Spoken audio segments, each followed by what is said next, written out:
buen día tengan todos ustedes. Espero que se encuentren muy bien, que estén teniendo un excelente día. Me presento, mi nombre es Paula Joali Barrios Saucedo, soy licenciada en psicología con maestría en psicología clínica de la salud. El día de hoy vengo a presentarles la cápsula número 7, donde abordaremos el tema acerca de la teoría de la resistencia. Comenzaré compartiendo las diapositivas.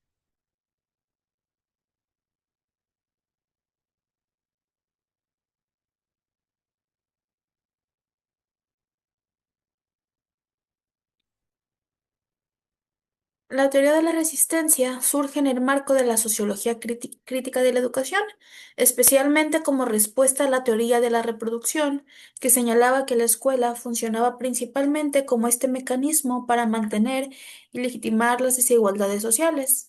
Si bien estas teorías eran valiosas, tendían a ver al estudiante y a la clase popular como estos actores pasivos, víctimas de un sistema que los condicionaba sin margen de acción. Entonces, la teoría de la resistencia desarrollada principalmente por Paul Wills en 1977, plantea una visión más dinámica, donde los estudiantes no aceptan de manera pasiva las reglas escolares, sino que en muchos casos son estudiantes que resisten, cuestionan y desafían a la autoridad y los valores impuestos por la escuela.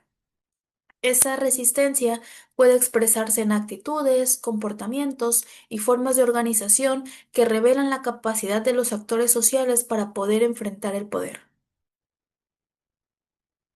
El contexto histórico, pues en la década de 1970, la crisis económica con el aumento del desempleo y la pérdida de confianza de la escuela como esta vía de movilidad social, empieza el auge de la sociología crítica, donde están estos cuestionamientos al funcionalismo y al positivismo en las ciencias sociales, movimientos juveniles y contraculturales. Esto está en la presencia de los hippies, punk, estas protestas estudiantiles donde los jóvenes empiezan a expresar este descontento frente a los sistemas políticos y educativos. Entonces, Paul Willis estudia a los jóvenes de clase obrera en Inglaterra y observa que aunque ellos rechazan la escuela y sus valores, esta resistencia reproduce paradójicamente su pertenencia a trabajos manuales y de baja remuneración. Entonces, la teoría de la resistencia nace como una crítica a la teoría de la reproducción que describían a la escuela como una institución que refleja la división social y económica. Para Paul Willis, a través del estudio etnográfico con jóvenes obreros en Inglaterra, mostró que estos rechazaban este discurso social sobre el mérito y el ascenso social y que preferían identificarse con valores de clase trabajadora. Esta resistencia no siempre implicaba la emancipación, ya que en ocasiones reforzaba su permanencia en estos trabajos de baja calificación, pero demostraba que los estudiantes no eran pasivos, sino eran actores con agencia. En la cultura obrera. La cultura obrera es el conjunto de estos valores, creencias, prácticas y actitudes transmitidas en la familia y en la comunidad de clase trabajadora. Paul Willis mostró cómo los jóvenes obreros en Inglaterra se identificaban más con la cultura de trabajo manual, la valorización de la fuerza física, solidaridad, humor contra la autoridad, este rechazo a la obediencia ciega, que con cultura de escolar académica. En el aula, esta identificación se traduce en resistencia, que se refiere entonces a burlarse del maestro, a rechazar las tareas o mostrar este orgullo cuando se presenta esta desobediencia. La paradoja es que esta identidad, aunque es desafiante, no termina ligando a los mismos trabajos precarios de sus padres, los termina ligando a esos mismos trabajos, cerrando así este círculo de reproducción social. Ahora la agencia es esta capacidad de los sujetos, o sea, de los estudiantes, para actuar, decidir y responder frente a estas estructuras sociales que intentan controlarlos. Las teorías reproductivas veían a los estudiantes como actores pasivos, estos simples receptores de esta cultura dominante. Entonces, la teoría de la resistencia rompe con esta visión y resalta que los alumnos no solamente perciben, sino que reinterpretan, cuestionan y hasta rechazan las imposiciones escolares. Por ejemplo, un grupo de estudiantes que decide protestar contra un examen injusto, está mostrando esta agencia, está mostrando que no acepta pasivamente, sino que actúa. La agencia es clave porque abre la posibilidad de que la resistencia sea transformadora y no solamente sea reproductiva.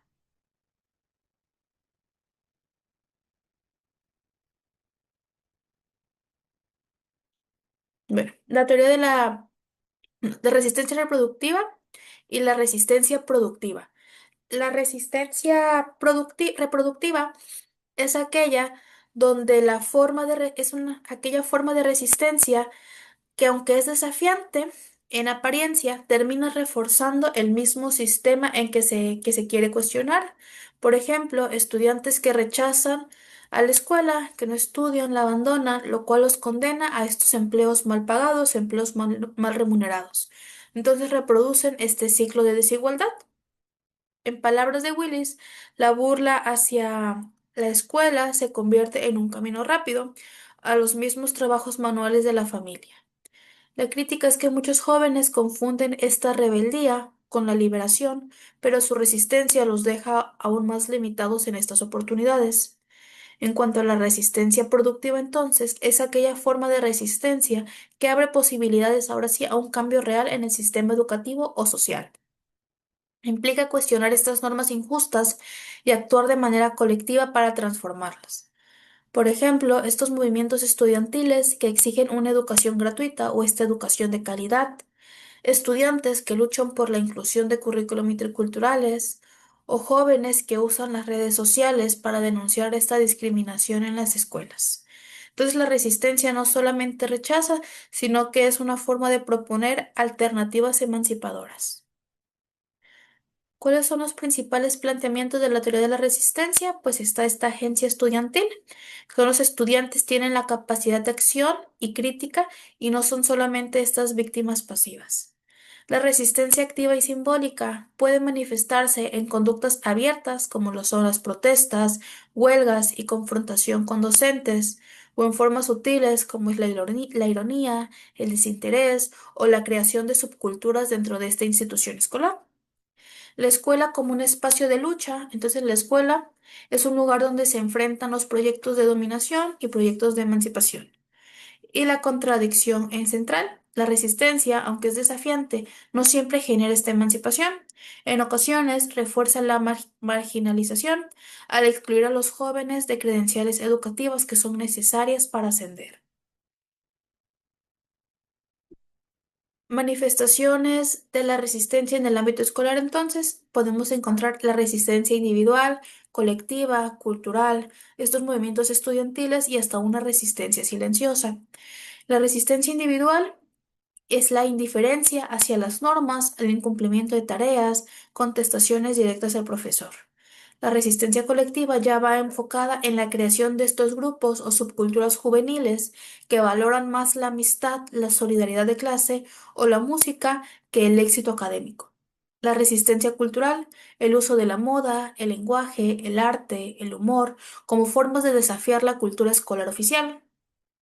Movimientos estudiantiles son estas protestas organizadas contra políticas educativas, recortes presupuestales, faltas de inclusión o discriminación, y la resistencia silenciosa se ve con esta presencia de apatía, ausentismo, abandono escolar, como rechazo implícito a un sistema que no responde ante las necesidades de los estudiantes.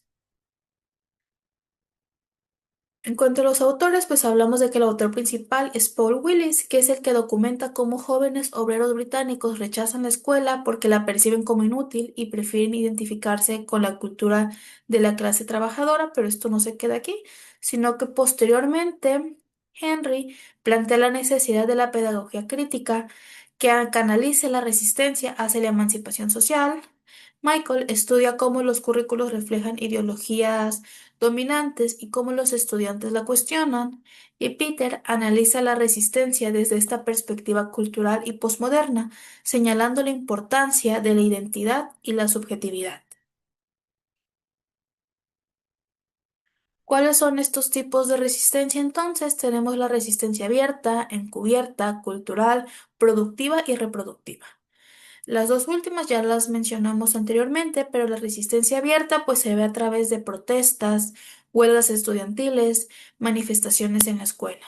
La resistencia encubierta es esta apatía, sabotaje escolar, el uso del lenguaje irónico o el uso del humor. La resistencia cultural, la creación de identidades alternativas frente a la cultura dominante. La resistencia productiva es este cuestionamiento crítico que puede generar cambios positivos en la institución escolar. Y la resistencia reproductiva, aquella que aunque desafía a la escuela, termina reforzando esta desigualdad, como puede ser el abandono escolar. ¿Cuáles son los aportes de la teoría de la resistencia? Pues rompe con la visión determinista de la reproducción, reconoce el papel activo y el papel crítico de los estudiantes, explica fenómenos contemporáneos como la deserción escolar, los movimientos estudiantiles y las subculturas juveniles, e inspira a la pedagogía crítica que busca en busca de transformar a la escuela en un espacio más democrático. Ayuda a entender que la escuela no es solo reproducción, sino también es un lugar donde hay conflicto, negociación y también es un espacio que está abierto al cambio. ¿Cuáles críticas podemos encontrar en cuanto a la teoría? La idealización de la resistencia. A veces se interpreta cualquier conducta desafiante como una conducta emancipadora, cuando en realidad puede ser autodestructiva. Limitaciones del alcance. Se enfocó en jóvenes varones de clase obrera, dejando de lado a las mujeres, minorías étnicas y a otros grupos sociales. La ambivalencia de la resistencia. En muchos casos, la oposición a la escuela pues termina perpetuando esta exclusión escolar y las necesidades de ampliación. En la actualidad se busca integrar género, etnicidad, migración y tecnología al análisis de la resistencia. ¿Qué ejemplos podemos ver? Pues movimientos juveniles en defensa de la educación pública en América Latina, el rechazo al uso excesivo de pruebas estandarizadas, el uso de redes sociales para organizar estas protestas estudiantiles, que ya las vemos cada vez más en estas redes sociales, subculturas escolares que desafían la homogenización, como es la cultura del rap, graffiti, K-pop, que se ven presentes en estos entornos escolares. Entonces, la teoría de la resistencia amplió de manera decisiva la comprensión de la educación al mostrar que los estudiantes no son actores sociales con capacidad de crítica y acción, son capaces de desafiar las normas escolares y las ideologías dominantes. A diferencia de la teoría de la reproducción, que concebían como receptores pasivos de desigualdades, la resistencia evidencia que la escuela es un espacio de conflicto y de negociación. Sin embargo, esta resistencia es una resistencia ambivalente. Puede impulsar procesos de emancipación y de cambio social cuando se canaliza hacia la transformación de las instituciones, pero también puede reforzar las desigualdades cuando lleva al abandono escolar o a la renuncia a credenciales educativas. En la actualidad, la teoría sigue siendo relevante para analizar fenómenos como lo son los movimientos estudiantiles, la crítica a la evaluación estandarizada, la educación intercultural, la protesta digital y las nuevas formas de identidad juvenil. En definitiva, la teoría de la resistencia es una herramienta clave para poder comprender que la educación no es solo un mecanismo de reproducción social, sino también es un espacio de lucha, de poder y de posibilidad de transformación social. Entonces, esto ha sido todo por mi parte. Esta fue la cápsula número 7. Les recuerdo, soy la psicóloga Paula Barrios. Muchas gracias por su atención.